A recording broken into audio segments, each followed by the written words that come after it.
A square is cut along a diagonal and reassembled to form a parallelogram PQRS as shown in the diagram. If PR is 90, what is the area of the original square? So this was the square, right? You had a square like this, and what they did is they chopped it in half and put the other half over on this side. So that's basically what they did. Okay, now that that's been explained, let's talk about how to approach this question. What I'm going to do is I'm going to draw the square, what it looked like before it was cut and rearranged. So something like that, right? Obviously. And let's say the side of the square is x. So this is x, that's x, and this is also x, PQ. And now we look at PR. So PR is from there to there. Well, I can use this triangle and Pythagoras to figure out the length of PR. PR squared will be x squared plus 2x squared. Well, PR they told me is 90. So actually I'm not trying to figure out PR, I'm trying to figure out the square's dimensions and then later the area of the square. So x squared plus 4x squared, so that's 5x squared, is equal to 90 squared, which is 8,100. So x squared would be 8,100 divided by 5, which is 1620. And then they want you to figure out the area of the square. Well, the area of the square is x squared. That's it. I already got it, so I really don't need to figure out the square root. Number 18, therefore, 1620 is B. 12 1x1 squares form a rectangle as shown. What is the total area of the shaded regions? Area of the shaded regions, essentially it's two triangles, right? It's this triangle right here, and it's this triangle right here. So we can just do 1/2 base times height for each of those. The first one, base is 2, and the height is 4. And then the next one, the base, I can call this the base, 3, and the height, again, is 4. So this becomes 4 plus 6, and that is 10. So number 12, the answer is C. Each of PQR and STU have a area of 1. In triangle PQR, U, V, and W are midpoints of the sides as shown. In STU, R, V, and W are the midpoints of the sides. What is the area of parallelogram U, V, R, W? Well, what we can do is just draw a line from V to W like that. And if you do that, you will notice, based on the information given in the question, that each of these triangles is equal. So if I call this S, this is S, this is S, and so on. They're all equal in area. So they told me that PQR has an area of 1. So that means how many S's are in PQR? It looks like there's 4 S's, and that is equal to 1. So S is equal to 1 over 4. Now they want me to find the area of UVRW. UVRW is 2S. So 2 times 1/4, and that is 1/2. So number 20, the answer is B. The coordinates of the 3 vertices of a parallelogram are 0, 0, 1, 4, and 4, 1. What is the area of this parallelogram? Well, let's first figure out how this parallelogram looks. Join that one, and then I don't know where the 4th vertex is, but I'm guessing it's somewhere here, like that. So that makes it a parallelogram. So the 4th vertex is somewhere there. And they want me to figure out the area. Okay, well, first and foremost, how do you figure out the area? Well, you got to draw a perpendicular. And trying to make this perpendicular, I think that should be good enough, where that is 90 degrees. So to figure out the area, it would basically be the length times the height. So length times height. Very similar to length times width in a rectangle. Okay, the length I can figure out pretty quickly. That's just going to be the length or the distance between 2 points. So that's very straightforward. It's going to be 4 minus 1 squared, right? The distance between 2 points, 1 minus 4 squared square root like that. So that's like 9 and 9 under the square root sign. That's root 18. Okay, so I've got immediately root 18. And the height's going to take a little bit more work, but not too much work, I think. Let's see here. The height, I think I'll be able to get that by finding the equation, the line there, and then finding the equation of that line because it's perpendicular, and then finding the intersection point. Okay, the first equation, y is equal to mx plus b. I can quickly use these 2 points to figure out m and b. If I use 1, 4, I get 4 is equal to m plus b, and if I use 4, 1, I get 1 is equal to 4m plus b. Subtracting these two, I get 3 is equal to minus 3m, and therefore m is equal to negative 1. Substitute that back into any of those guys, and I get b is equal to 5. So there you go. I've got my equation, y is equal to minus x plus 5. That's the equation of this line right here. Okay, now the good news is this line is perpendicular, so its slope is a negative reciprocal. That is negative 1. Negative reciprocal of negative 1 is just 1. So this line right here, immediately I know, has the form y is equal to 1x plus b. But it passes through the origin, so I can substitute 0, 0, and when I do, I get b is equal to 0. So that line is y is equal to x, this one right here. So my very important point right there I can figure out by equating these two, point of intersection, y is equal to x, y is equal to minus x plus 5, so set them equal to each other. And you get that. X is equal to minus x plus 5, bring the x over, and you get x is equal to 5 over 2. So this point right here is 5 over 2, 5 over 2, right? Because x is equal to y. And now all I have to do is figure out the distance from there to there. And that's pretty straightforward. 5 over 2 minus 0 squared plus 5 over 2 minus 0 squared, all under the square root, is my h. And that looks like 2 times 5 over 2 squared, all under the square root. And that's going to simplify to just root 2 times 5 over 2. So come back here, put in that h, and I got root 2, 5 over 2. And that looks like root 36 times 5 over 2. The root 36 is just 6. So 6 times 5 over 2. And that's going to be 15. So number 19, the answer is A.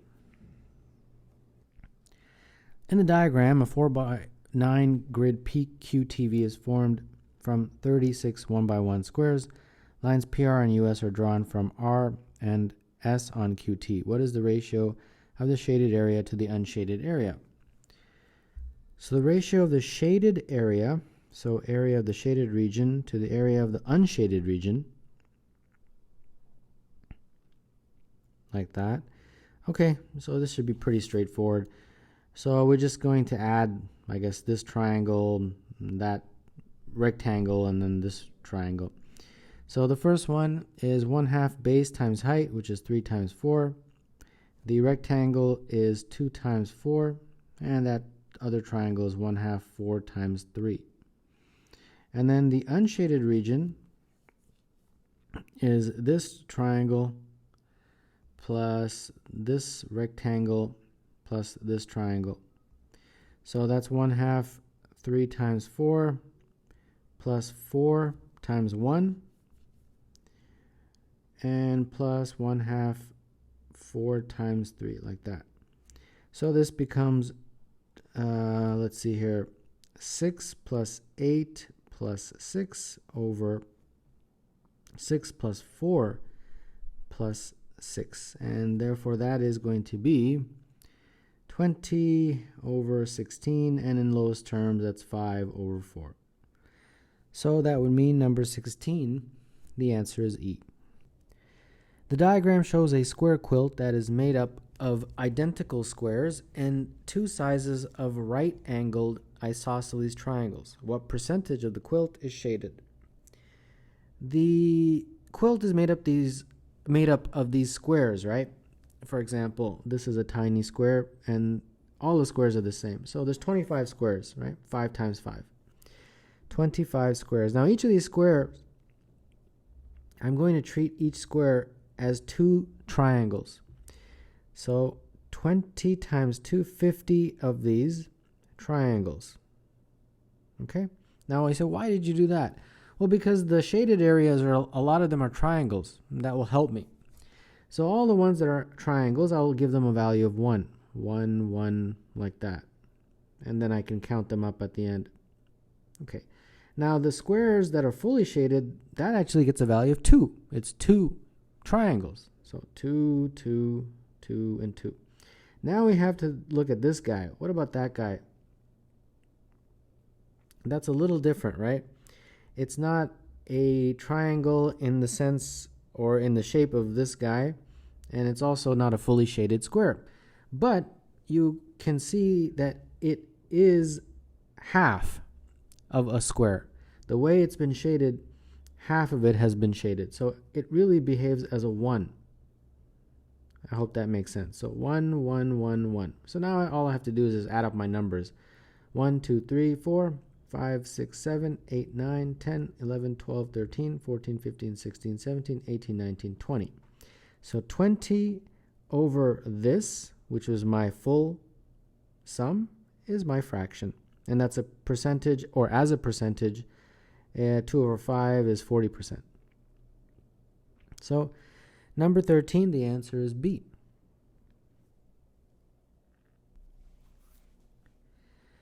In the diagram, rectangle PRTV is divided into 4 rectangles. The area of rectangle PQXW is 9. The area of rectangle QRSX is 10. The area of rectangle XXSTU is 15. What is the area of rectangle WXUV? We'll label this, call this A, B, C, and D. And then therefore this is also A, this is B, this is C, and this is D. So let's start pulling in our areas. This is 9. This is 10. This is 15. And this one we don't know. I'll just call it A for area. So using our area formulas, the first one, AC is equal to 9. The next one, BC is equal to 10. The next one, BD is equal to 15. And what we are interested in is A times D. If I can figure that out, I have the answer to my question. Okay, now I just got to play with these numbers here. So from this one, I get that C is equal to 9 over A. Plug that into there, and I get B times 9 over A is equal to 10. And therefore B is equal to 10A over 9. Plug that into there, and I get 10A over 9D is equal to 15. And therefore D is equal to 15 times 9 over 10A.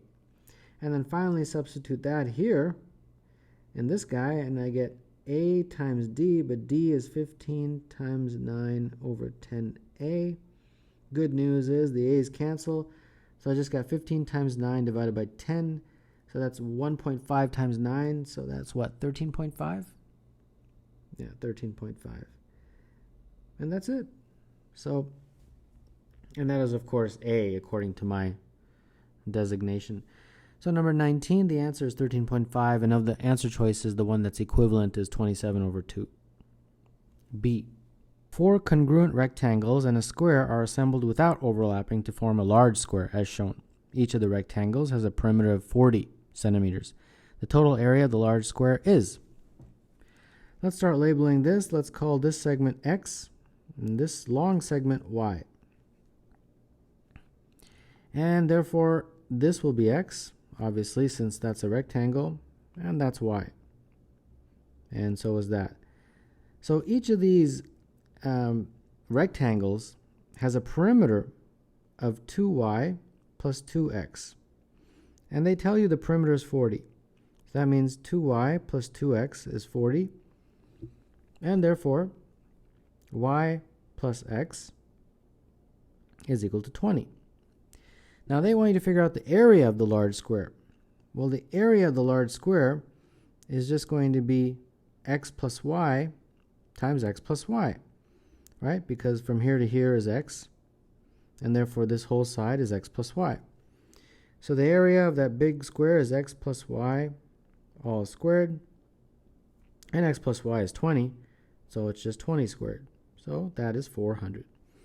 So number 17, the answer is C. The rectangle shown, the area of the shaded region is.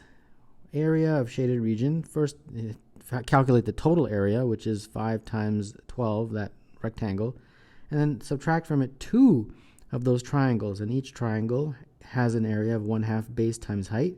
They're the same. So the base is 2 and the height is 5. So this is the math. 60 minus 10, and that is 50. So area of the shaded region is 50, and that means number 15, the answer is E. In the diagram, the horizontal distance between adjacent dots in the same row is 1. Also, the vertical distance between adjacent dots in the same column is 1. What is the perimeter of quadrilateral PQRS? Well, you can just count. This, that's 4. Q1, 2, 3, 4, that's 4. And then PS is 1. The only one that requires a little bit of work is this guy right here, SR. But some of you know the Pythagorean theorem, I hope, by grade 9. And you can, of course, then, therefore, calculate SR. SR squared is going to be this length squared, which is 1, 2, 3, 4 squared, plus this length squared, which is 3 squared. So SR squared is 16 plus 9, and that's 25, and therefore SR would be the square root of 25, which is 5. So SR is 5. So therefore the perimeter of PQRS is this 1 plus 4 plus 4 plus 5. And therefore that would be 14. So number 14, the answer is 14. And that's choice C.